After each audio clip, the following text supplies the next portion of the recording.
Bueno, hola a todo el mundo, me llamo Vlad. Este es el primer canal de vlog que voy a tener. Eh, Va a ser un canal en el que, bueno, empezaré los primeros vídeos contándoos un poco de mi vida hasta ahora, por qué he empezado a hacerlo. Os contaré historias de mi vida graciosas, más tristes, o lo que yo piense sobre lo que está pasando. También es un poco un canal de actualidad. Eh, Me decidí a hacerlo, voy a decir esto porque me decidí a hacerlo y luego ya...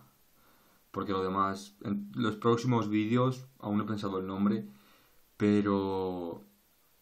Pero serán vídeos en los que en los primeros empezaré a contaros dónde nací, cómo fue mi infancia, etcétera, etcétera. Os contaré también por qué quiero hacerlo ahora, aunque lo de por qué voy a hacerlo os lo contaré ahora. Quiero hacerlo porque he llegado a un punto en el que no puedo hablar con la gente de mi entorno. Y no es porque no la tenga, sino porque no me siento cómodo por algunos acontecimientos que ya contaré. Esto decidí hacerlo porque no se lo he dicho a nadie de mi entorno que voy a hacer algo así. Cuando lo haga es que no va a haber nadie en mi casa, ni siquiera mis padres lo van a saber. Y ningún amigo mío, o sea, todo lo que diga no va a estar condicionado porque él lo vea y se pueda sentir mal, no, esto no lo va a saber, si lo descubren por ellos mismos, bien, pero lo dudo mucho, no son gente de mirar mucho en YouTube, y menos de buscar. Eh, Además de hacerlo por eso, lo subiré mañana, que creo que es lunes, o hoy directamente, para que, bueno, empiece a verlo. Lo hago, voy a contarlo todo, o sea, con lujo de detalles, no me importa, porque he dicho como que hay, como no lo van a ver.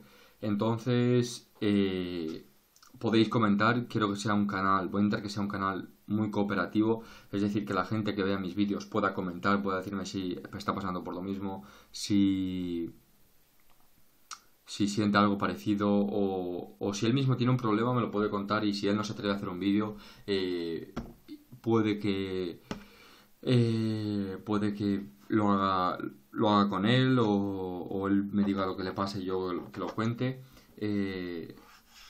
Tengo un amigo que también lleva un blog, pero es escrito, entonces si quizás se lo diga a él, pueda hacerlo con él. Esta es mi habitación, algún día la enseñaré. Eh, Os voy a decir que tengo 17 años, voy a hacer 18. Poco más ya en el primer vídeo, porque esto va a ser así introductorio, es lo que va a ser este canal.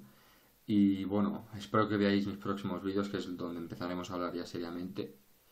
Y bueno, muchas gracias y nos vemos en el próximo vídeo. Intentaré, creo que este no estará editado porque mi ordenador se está arreglando, pero intentaré editarlo como pueda, o directamente desde YouTube, o ya veré. Bueno, muchas gracias, adiós y buen fin de semana, bueno, buena semana.